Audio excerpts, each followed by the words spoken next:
سلام گرم به شما عزیزای دل. بریم با هم بررسی کنیم که صفحه اولمون چه چیزای خفنی واسمون داره و قراره چه چیزایی اصلا یاد بگیریم.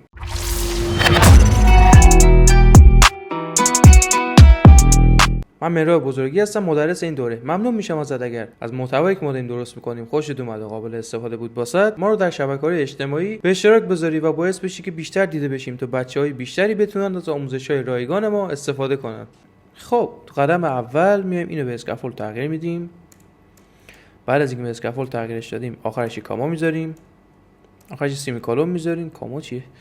بعد میایم داخل بادی یه ویژت سیف اریا قرار میدیم که کل ویژتایی که میخوایم بذاریم و بندازه داخل یک منطقه امن.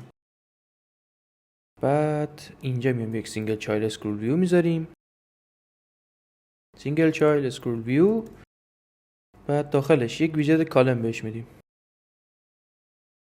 این از قدم‌های اوله.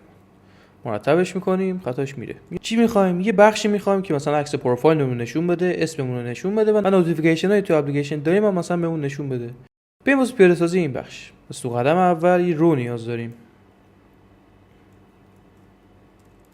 اینجا می‌نویسیم چیلدرن و درونش یک رو میذاریم.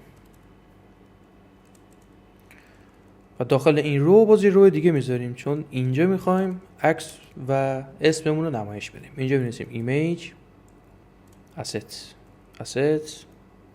اسلش images اسلش اسم تصویرمون دیگه پیک 1 فکر کنم بود، پیک 0 تا jpeg.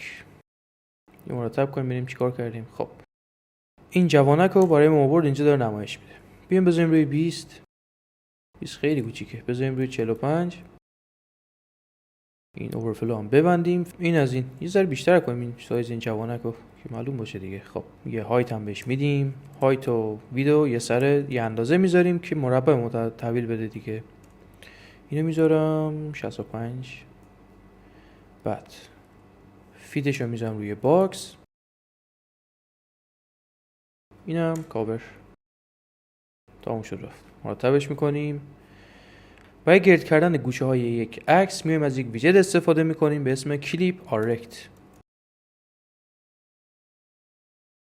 اینو قرار میدیم، سیو کنیم، چی نمیشه. یه پراپرتی داره به اسم بوردر ردیوس. خب الان دیگه ما نمیایم بوردر ردیوس رو بنویسیم، میایم داخل تولز بوردر از این استفاده میکنیم. پس اینجا بنویسیم get border radius.widget. حالا میایم اینجا بهش بوردر ردیوس میدیم، درصد میذاریم مثلا .9. گرد شد دیگه، دقیقاً چیزی که ما میخوایم. فقط تو این قسمت مقاسم با این ویژت آشنا بشین، بدونین که این ویژت دقیقاً چیکار میکنه. قسمت بعدی میریم این بخش هایلایتمون رو کلاً تکمیل میکنیم.